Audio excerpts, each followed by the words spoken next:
So we met back in 2007. Yep. Yeah, 2007. Back when your business was called Streak Freak. The Streak Freak. So where did the old Streak Freak come from? That's a good question. It was so long ago. It actually was just a discussion, I think, at that time, just with a couple of mates, we were just chucking the names around, like in terms of cleaning windows. I think that's what I initially sort of got into, and it was around, when you're cleaning a window, you get streaks or, drips, and just played around with what that was, and at that sort of time, quite young and a bit stupid, and we thought, hey, why not the Streak Freak? And, I just went with it, and I mean, it did. Everyone remembers the Streak Freak, as a name, so it was something that sort of stuck. Good brand, eh? Like it is one of those. It's one of those sort of names that is very like it sticks in your memory, and I guess it comes from being very fussy around cleaning a window. Like you say, you leave streaks. You don't want to leave streaks. You want it to be bloody perfect. Absolutely, so that's I guess that's the freak part of it. You're very fastidious about that. Yeah, for sure. And I think I've still got some clients from back in 2007 that still refer to me as the freak. So. It's definitely stuck. So and it was really good for branding at that time. As a young guy and doing what we're doing, and people, like you said, people just remember it. So they went from there.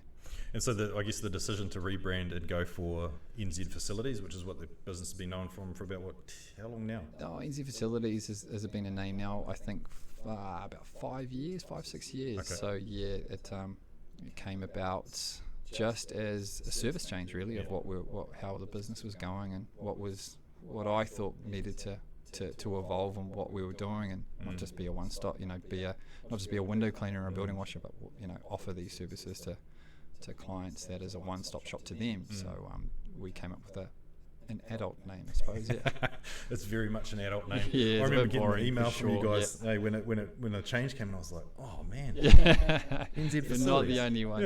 Like plenty of people are just going, can I just call you the freak? Like it's so much easier. Like, so do what you want. Yeah. I mean, the service stays the same essentially. Like you still got the same standards and quality of service. It's just like you say, it's putting on an adult name.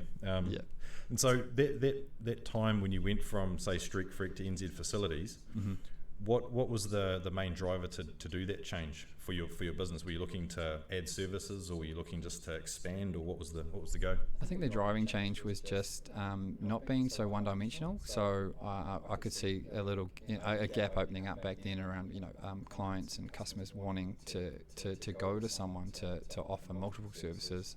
I think so that's what really gave me that drive to go, okay, I just don't want to be a window cleaner. What else can I do? Or what else can I involve? Or who can I get involved as such to expand our service, to offer a one-stop shop at that time? So it was just a one phone call and sort of evolved what we were doing and to be able to offer that service, So that's why I wanted to move into and call it, another name based on, what sort of service we were doing around facilities as such. And that's why I wanted to change, and plus it was a new challenge for me too. So, and I enjoyed that, getting in there and battling away to try and bring it to where it is. Yeah. Because I guess you end up, you're extending your business, but you're extending yourself as well. You're pushing yourself to grow something, and often at times, I guess, and would probably both understand this, you do need some sort of change to reinvigorate you, because you can get into a bit of a rut, and you can get a bit sort of stale is the word, I guess. So did you find that sort of motivated you to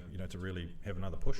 Yeah, definitely felt stale, and definitely thought, am I going to be a window cleaner for the rest of my life? And I didn't want that. So I'm the type of person that just, I really want to expand myself and expand what I'm doing, and on a day-to-day basis. So that it was a really easy decision to do, and to give you that new challenge. And there's nothing like a good challenge to try and turn around, and give you that extra drive to try and push on to something new and get into other spaces as such, and just you got to meet so many new people too. So at that sort of time, so yeah, I really did enjoy that push as such, and still do. But yeah, cool.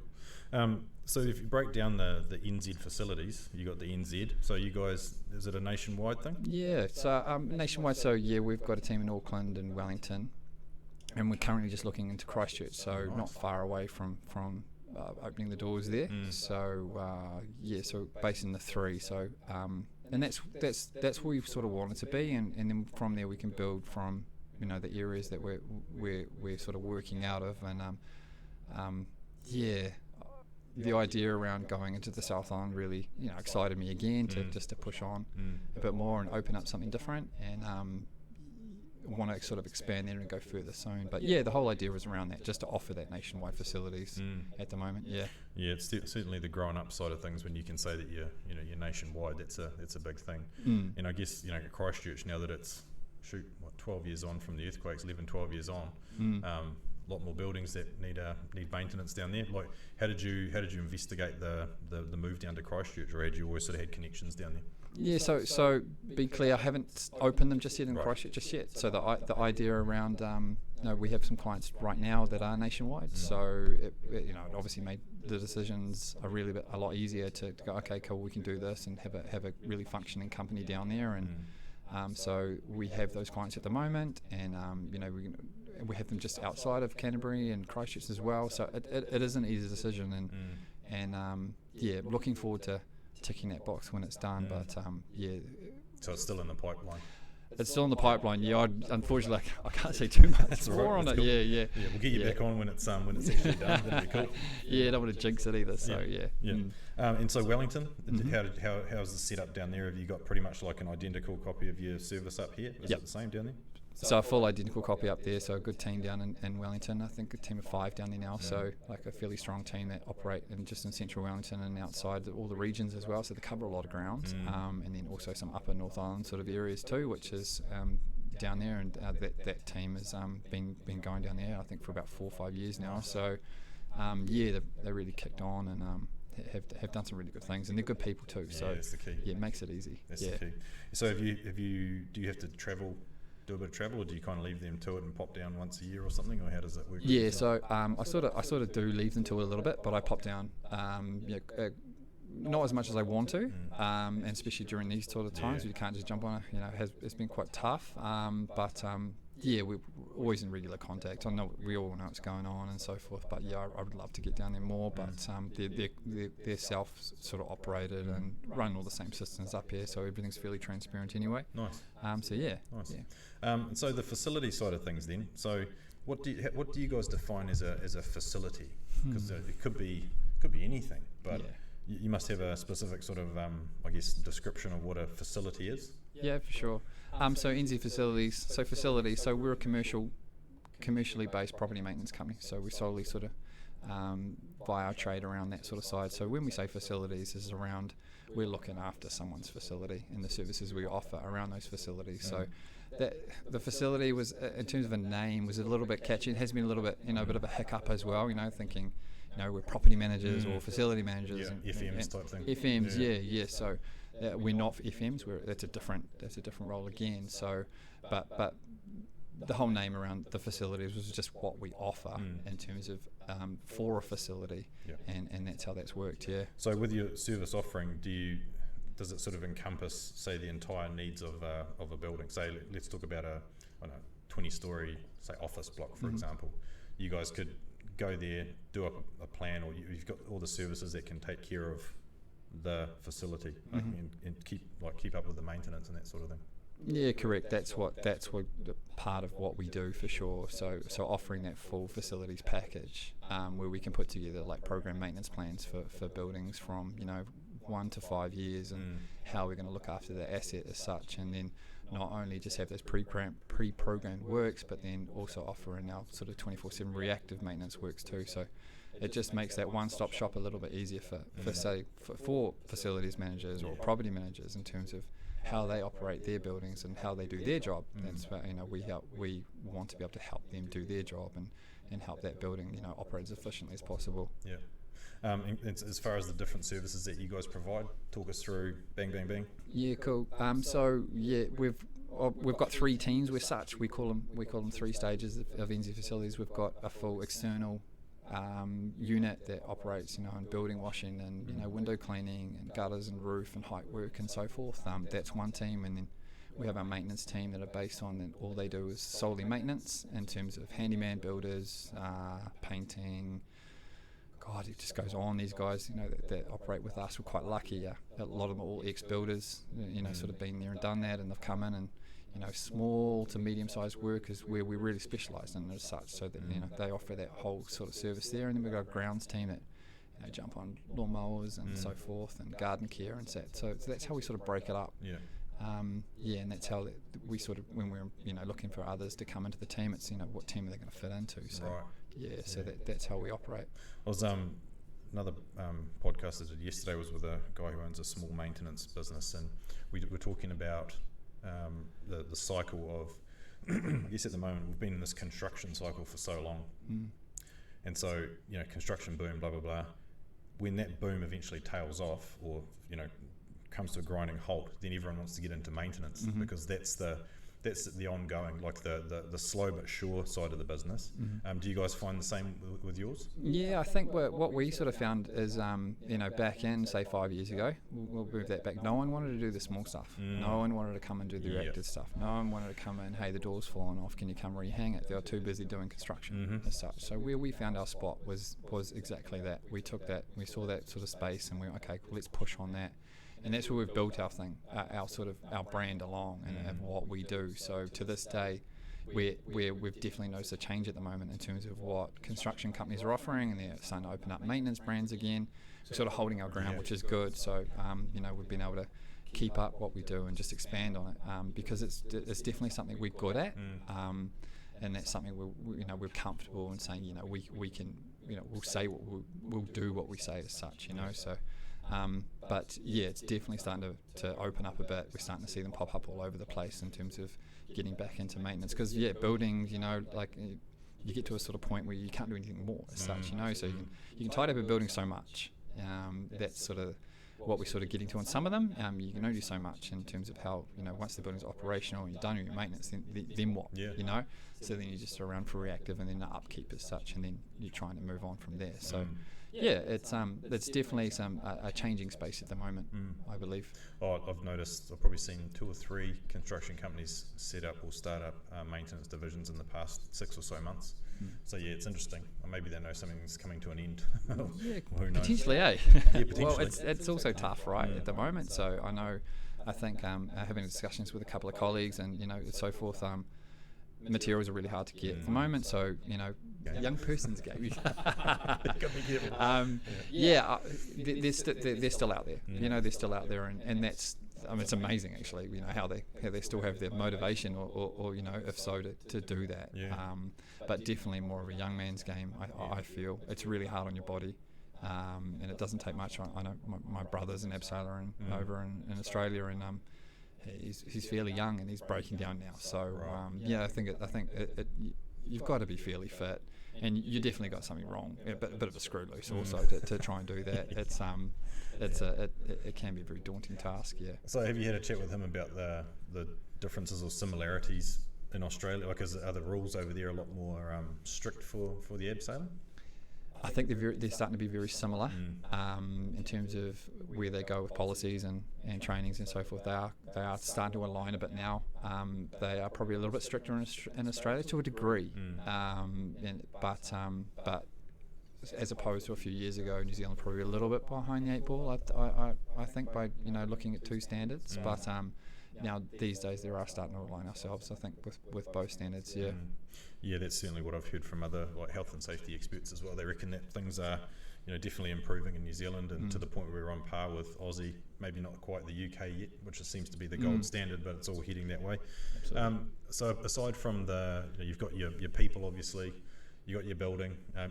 You guys must have a fair amount of equipment and gear that you have to carry out your duties. Like abseiling, for example, you must have a whole lot of ropes and bloody carabiners and all that sort of thing. Yeah, I suppose with a lot of the height work, yes, we've with what we do, equipment is a major. And I think what we've done as NZF, we're all employees as such, so we've got a large amount of sort of employees, so we've had to purchase all this sort of gear. So it's up to us to keep that uptake and keep that maintenance on that equipment and so forth. So yeah, we have quite a bit of gear, not just for that sort of side. And you've got the building teams with those, you come to drop saws and drills and blah blah blah, and the lawnmowers and ride-ons, and it all adds up. It just keeps going, So, but yeah, so it's a massive part of our sort of business and keeping that equipment upkeep. Yeah, for sure. Yeah. How was COVID for you guys? Did you get through the essential service provider thing, or was it how did you have to have a break or what? COVID, yeah. Look, for us it was actually a really good thing.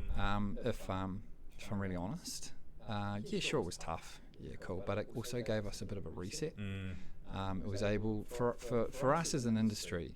I'll be really brutally honest here. Is that we found that a lot of the I don't want to call them, but sort of the smaller cowboy sort of business. Yeah. They dropped off, and as such, and we were able to pick up and sort of jump into spaces again and sort of expand our sort of base, or sort of our maintenance base with our existing clients again. So for me, it was a decent time to push the reset button and look, where are we going, and what are we going to do, and how are we going to continue sort of working in this working environment, because this stuff isn't going to go away. So how do you, if you get back into the situation, how are you going to continue to provide, or not only keep people employed, which is a tough thing in itself, but what sort of service offering can you do? So it was about thinking outside the box again, and looking at other ways to jump into areas that you weren't in before. So I actually enjoyed it. Tough, yeah, sure, cool. But when we came out, we were sort of a different business again, and that's something I really enjoyed. So, I don't really want to go through it again, but let's be honest, no one does. But it wasn't the worst for us, if I'm really honest. Yeah. Interesting, eh? Like it's almost like a bit of a to use a metaphoric thing, like a bloody a caterpillar, going into the thing and then coming out as a butterfly. You do come out as a different business or with different ideas. Do all those ideas, are they all in your head, or do you have a team around you that helps with the ideas, or is it you and then the team implements the ideas?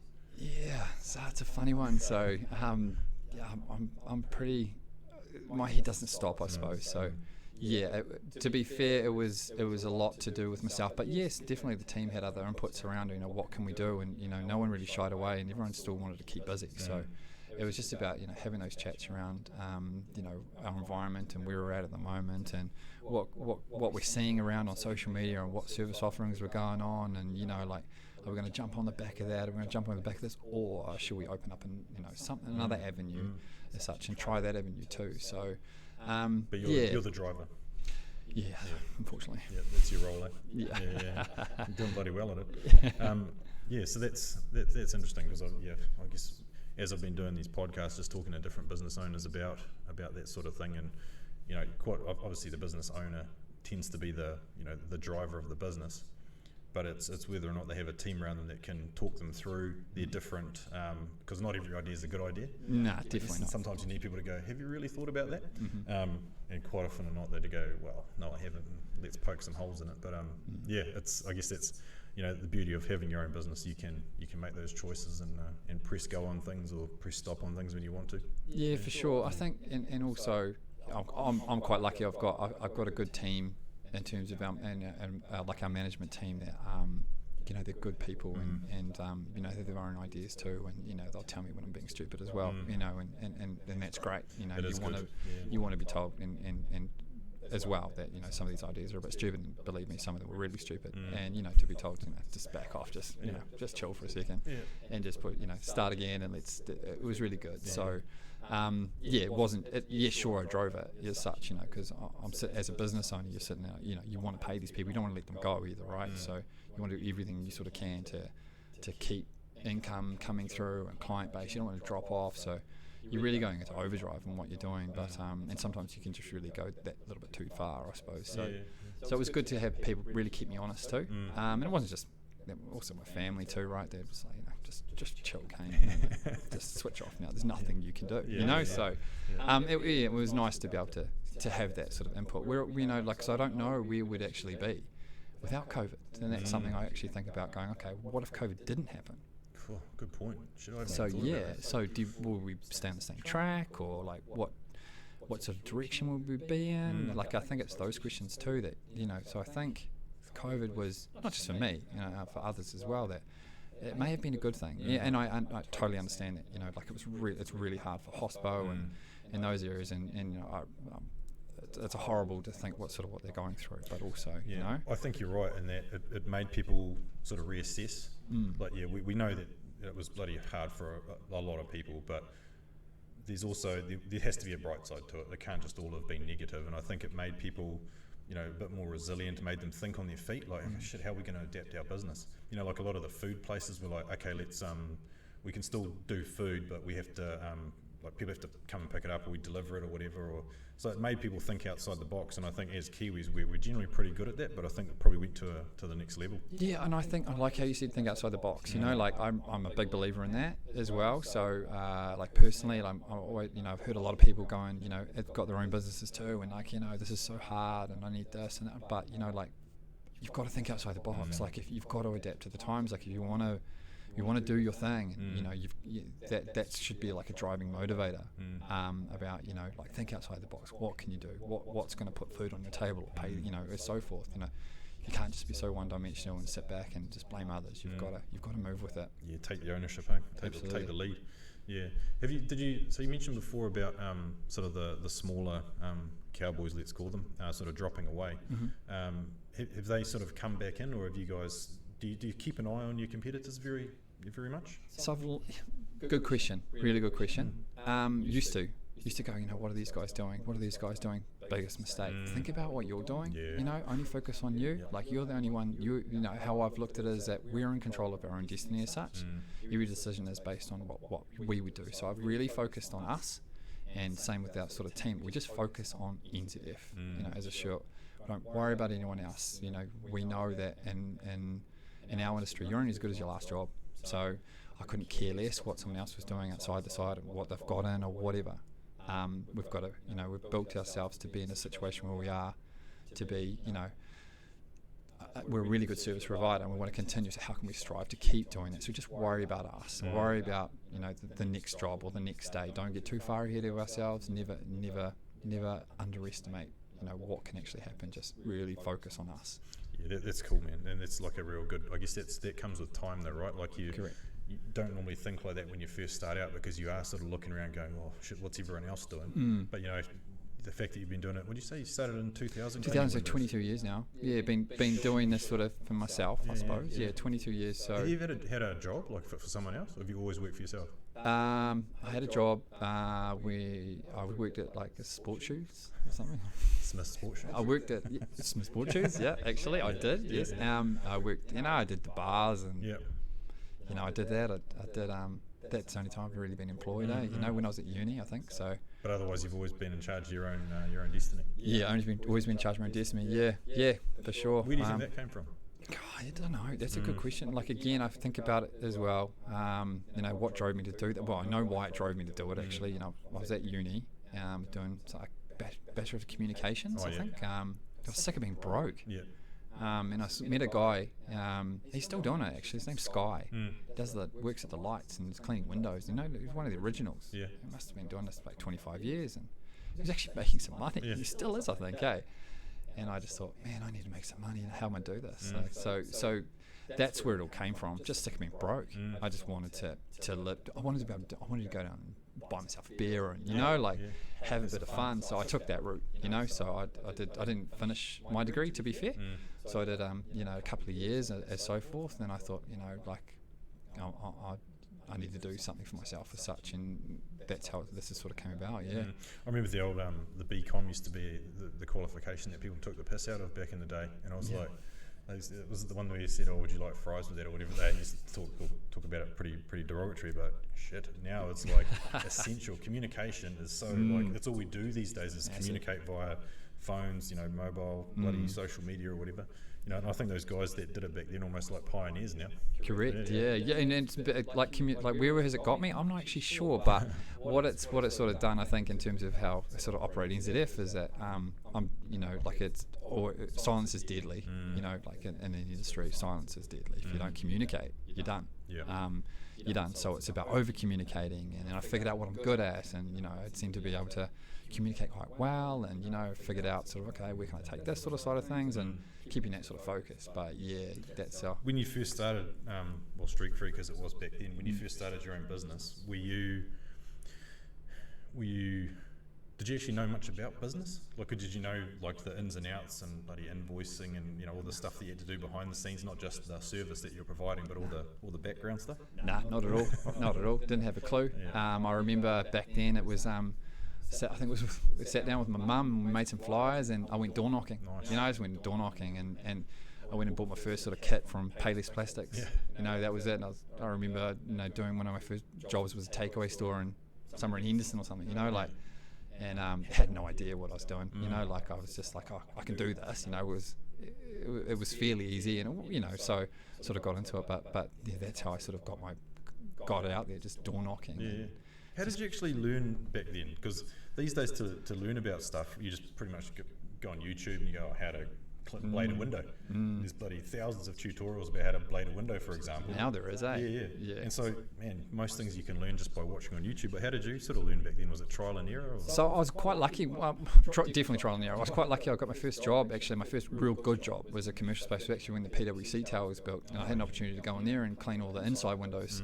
So I went in there and I did that, and I just tried all sorts of things. I literally, honestly, had no idea. I knew what I was doing in terms of I had to deliver a service, and that was first and foremost, but there was no real pressure for me to deliver on level by level. It was just like, get in there. So it was like a playground for me to go through and just learn what to do as such, and not everyone can clean windows. It's one of those ones where you either can or you can't. There's no in between. Yep. There is no in between anymore. There's a hell of a technique to it once you start using the blades and stuff. Absolutely. Yeah. It's not just like yeah, get absolutely. that bloody figure eight thing going on or whatever, and it's I guess it becomes easy. That's just my it's funny, like it's one of it's a smallish part to our business now, right? But it's one of the biggest irks that gets me when my team can't clean windows, right? Because I'm just like, how can you not clean windows anymore? Like you need to be doing it this, and that sort of technique is sort of people can do it, but it was sort of like it's not as it used to be as such. People the quickness and how people can do it. It's sort of dying off a little bit. I think of how people used to do it. So but it's one of those things that always gets me going a little bit. And it's one thing as in my in NZF that I've done some training on with the staff. I haven't done any internally. I'm not going to teach people how to water blast and so forth or whatever. But there's one sort of side of the things I just would. I really want us to be really good window cleaners, just because of that. So your office and your house must have the cleanest windows in Auckland. Definitely not. And so, talking about training, actually, like, you were saying before with the abseiling, there's a whole lot of like qualifications and certifications. Do you actually have to train someone to abseil and clean a building, or do they sort of come to you knowing what to do already, having trained? Yeah, so you've got to go through the sort of process to get there, and then you've got to sort of, everyone's got to start somewhere, right? So you've got to start the process as such through the tickets, and then you've got to do your hours with your qualification, or someone with the qualifications to do so, and sort of so there's I think it's still 1, 2, and 3 as such. So coming in at 1 and you're working with someone at level 3 as such, and you've got to do those hours before you progress. So you can't just turn up and go, I'm going to be an abseiler today. That's not really how it works. You've got to go through the bit of the process and get the basics done before you even think of doing something like that as well. Yeah, and you also got to know how to do the task before you jump off a building, I suppose. Yeah. So there's no point. I guess it's something that we take for granted, as we were saying before about how it's not that easy to clean a window. But when you say to someone, "Oh, just clean the bloody window," it's it is hard to clean a window. It's hard to clean it well. It's hard to clean it well, right?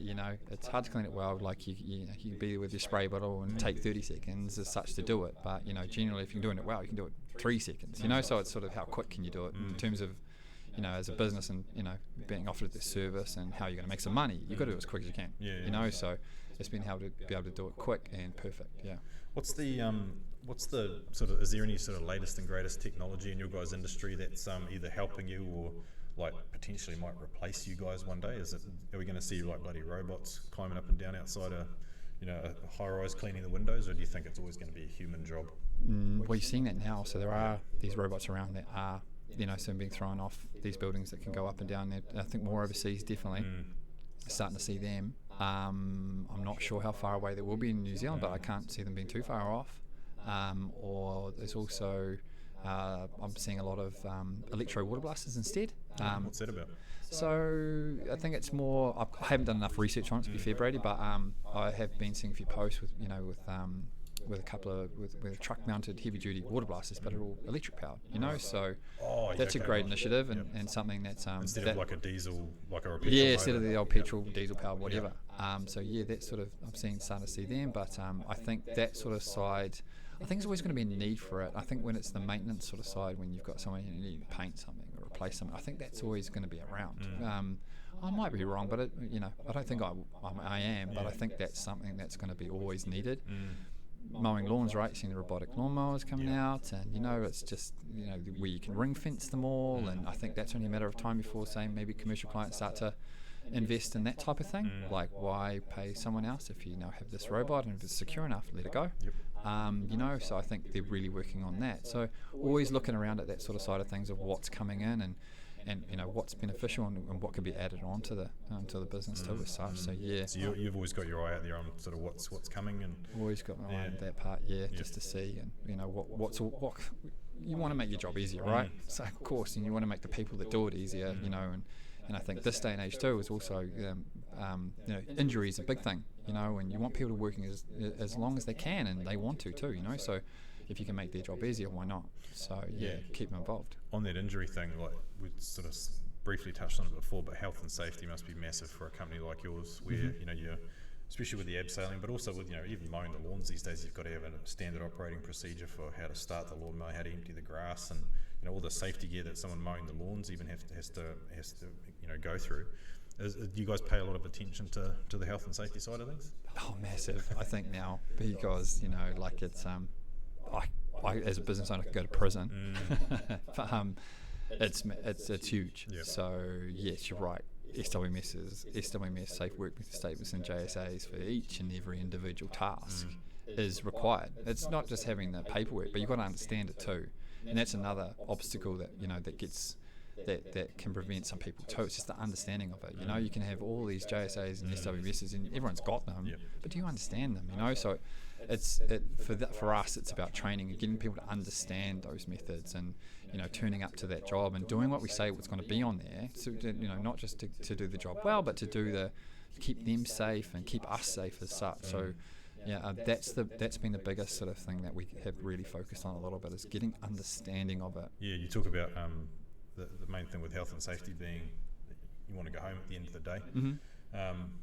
But it's about making it, I guess, part of your company culture, and just it's become more accepted over the years. Like we were talking to Kevin from HSNZ a few weeks ago, and since 2015 came around, with the change to the Health and Safety Workplace Act or whatever, that was 7 years, and 7 years is a long time, and there has been it's way more accepted than it was. It was like an eye-rolling thing back then. We were like, health and safety, blah blah, but now it's like very much one of the first things you think about with any job.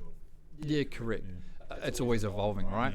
And I don't think anyone will ever be on top of it. I think it's always something that's always going to keep moving. And I think it's important it keeps moving. It makes people not comfortable, but it's something that will continue to grow, I feel. I just don't know how far it will go, because it's just like you said, it's come full circle from where it was an eye-rolling thing, and now it's like it's just part and parcel. You can't. But things are making it easier, with technology and software and so forth, and accessibility on phones and tablets, and for the workforce out there to do it, it's making that part easy. But it's just always evolving. So it's a hard industry to get grasp of, because it's just where I come from, I just feel it's like all understanding. You've just got to understand it, and it's still common sense to a degree, but it's just understanding your systems and practicing what you preach. We were saying that you don't want it to become so over the top that it actually starts to inhibit people's ability to actually do their jobs. You don't want it to be so restrictive. People have still got to be able to do their tasks, but still do them safely, but just do them without sort of having to you spend so much time filling out a form or checking something. Oh shit! Now it's smoko time. Correct. You've done anything. It's, I mean, also with the older generation as such, some of them. When I say some of them are still battling sort of with the phones and so forth. So how are we going to get them to understand it? Like use a tablet and start filling out their JSAs, and the 5 steps or whatever before they even start work as such. And that's a huge obstacle still. Like they don't want to do it. And so forth. I feel a lot of them are now starting to change their tact on it because it's just part and parcel. But it's still a really hard thing for people to grasp, and people believe a lot in common sense. But yeah, in terms of how it's going to evolve and how they're going to keep going, it's a tough one. Yeah, for sure. Is there anything that sort of grinds your gears about either your business or your industry? Mate. Yeah, what do you might want to choose your words carefully, but it's is there anything that you go, oh, gee, that really gets on my wick, and I'd love to change that? Or this game is relentless, and you I'm sure you have the same feeling. Sometimes it's just relentless. It's a 24/7 thing. Maintenance doesn't stop, and buildings leak, and people, it just doesn't stop. So there's not a lot of stuff that grinds my gears around. I think it's you're still a pretty laid back guy anyway. Yeah, but I think it's expectations still. I think getting people to realise, realistic expectations sometimes. If something's really gone wrong on a Sunday at 8 o'clock at night or something, and it's to them is urgent. It's not really urgent. You can do little things to make things safe or whatever. But some people are expecting full replacements on a door or something. Why isn't it done or whatever. So it's just getting people to understand. We're all human too. It's not life or death sometimes. And just take a step back and go, okay, cool, we've done what we can now, and so forth, and we'll make better, on the following day or so forth. But that part is hard for. You can't really tell a client, hey, fuck off, and I'm not going to be there. It's very So that part does, but it's just so relentless, But that's the nature, and that's why I love it. Yeah, for sure. That's true. One thing I've always liked about you as a person, but as a business owner and as a company as well, is that you guys, if you either forget to do something or you don't do something to the standard that you normally prescribe, you're the first one to go, yep, we cocked that up, we'll be back there tomorrow or this afternoon to fix it. You've always done that, and I've always admired that about you. You haven't sort of, there's some contractors out there who will just be like, oh no, that's your problem now, and we've done what you told us, and it might have been a shitty job, but that's what we've done. But you've always been like, oh, you come back until the bloody thing is absolutely perfect. Is that from the freak days, the street freak days? That's built in me. Yeah. That's a trait. Be accountable. I think it's really important that people, put their hand up. There's no harm in putting your hand up. The quicker you can fix something or just be accountable, the easier it is to deal with. You're only as good as your last job. And you're never going to get it 100% right all the time. But how do you fix it? And so it's a big part of our business in terms of, we're looking after some jobs a day. Sometimes it could be 30, 40 jobs a day. And and you can sort of get lost if you do something wrong as such, or not. When I say wrong, it's just not up to standard. But it's how quick you can be accountable and fix it, and just communicate. It's part and parcel. And I think that's something that'll never go away, and it's the expectation not only just in work life but personal life too. Just be accountable. Yeah, I take my hat off to you, man, because you're one of the few out there that are actually really honest about it, and you do put your hand up and you do fix things, and and you leave the client going, mate, you did a bloody great job. That's it. Just be honest. No one can say anything if you're honest. No one can tell you otherwise if you just tell them the truth. And but do what you're going to say. Don't sit there and say, walk away from it. Because you can walk away from a lot bigger things. Just it might just be one job, but that one job could have held 15 or so forth. Especially in this industry. It's a big mistake. Yeah. So. Well, they say bullshit grows mushrooms, right? 100%. So as soon as you start bullshitting, all the mushrooms pop up. Yeah. So 100%. What do you think of what are the challenges ahead for your business? Do you think in the next sort of 5-10 years?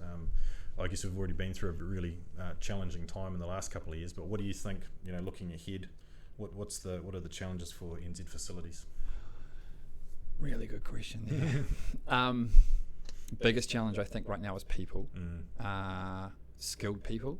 At the moment, I think I'm not alone. It's really hard to get skilled people in right now to continue what we're doing. So why that frustrates me, because it stunts me. It stunts us. We can only do so much, and there's nothing more frustrating when you can't deliver on something. Or you can't move on what you wanted to move, and that really frustrates me as a person, I suppose. So I think people are hard. So I don't know. I'm really hopeful that maybe this is going to open up, but I can't tell you, and you can't tell me when it's all going to move into it. So yeah, people are a massive part of our business, so having good people and skilled people is massive. Materials will definitely hold things up again, but I also think that with that sort of side, with costs of those materials, it may start stopping people from engaging services too, because we're just a little bit, I feel we are a little bit out of control in terms of the cost of living is very high, and people that own buildings that they've got debt as well, and mortgages to pay, and they can only do so much too, so they're not endless pits of cash and so forth, right. So like some councils think that we are. Exactly. That's I think we're all facing the same challenges at the moment. It largely is around people.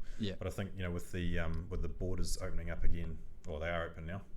Hopefully in the next 2 days, couple of days, we'll start to see, firstly, more people coming back into the country for tourism and all that sort of thing, but also just maybe the students come back, and then they're hopefully just that work pool that we lost with COVID, that dried up, that really helped the service industry out. Hopefully that comes back, and we may see a bit of a correction there as that becomes a bit more competitive again, because certainly it's swung massively to one side, and maybe we were overdue for that, but it's not. It kind of needs to come back a little bit, I think, and even things up a wee bit. Yeah, I totally agree with everything you just said. I really do. It's just something that we just can't predict either right now of what's going to be coming in, and when's it all going to happen, and that's crystal ball. You can't forecast or such. I'm not a massive forecaster as it is, but you literally can't do anything now. So it's just work with what you got and make what you got the best you can. That's the one. Just finally, you've been in business for 20 odd years. What are you most proud of in that time, like achievement wise, or what makes you feel proud about what you've done over the 20 odd years? I think it's real hard question for me for as a person. Really proud that I'm still in business. I think really proud that I'm still here doing what I'm doing, and I do enjoy it. I love the challenge. That's the driving factor. I'm so lucky that I've got a family that just understands the relentlessness of what this is. Because it's super tough, and wanting to not just be like a smaller guy. I've always wanted to keep moving. You need that support, and you can't do it without those people around you. So I'm really lucky there. But just be able to wake up and I've got a great group of people around me, and you're only as good as your people too. So you can only do so much, but those people carry out the duties that need you to tick things over as such. You can't do anything without them generating for you as such. So, but I love the challenge, and I love meeting new people and so forth. But probably it's really hard for me to say how proud I am. I just I'm someone that I just see a challenge. It's usually one of those questions that people end up getting a bit of a lump in their throat. Because then they sort of have this moment of reflection, and they're like, the old lump happens, and they're a bit like, talking about themselves or whatever. I mean, I've been through the ringer. I've been through the bad times, and I've been through the good times, and I've been through the bad times again, good times. So I mean, just being able to be able to react, and in terms of how you're going to deal on a day-to-day basis. I'm a much better person. I'm not so high strung as such, but it's really tough. I just love the challenge. I don't know what it is, but climb one mountain, get to another, look at it, what do you got to do to get to this one? So one day I will look back and go, jeepers, how cool was that? But right now it's I'm just happy what I'm doing, and I just do day to day. Just lucky to be the people involved and get to meet new people, and get to have this chat with you. It's been a few years, and a long time, sort of affiliation as such there, and I just love it on day to day. No, good on you, man. Mate, it's been good having a chat with you. It's almost like a catch up, but normally we'd be having a beer or two, and there'd be some lunch involved. But it's been good to have a catch up with you, and learn more about get an insight into what NZ Facilities does, how you tick. So thanks for your time, and all the best for the next however many years you're in business, mate. I hope so. It's been a pleasure. I've really appreciated it. It's been something different and something really cool to have a chat to him, and I'll think about this soon. Awesome, man. Thanks, Brady.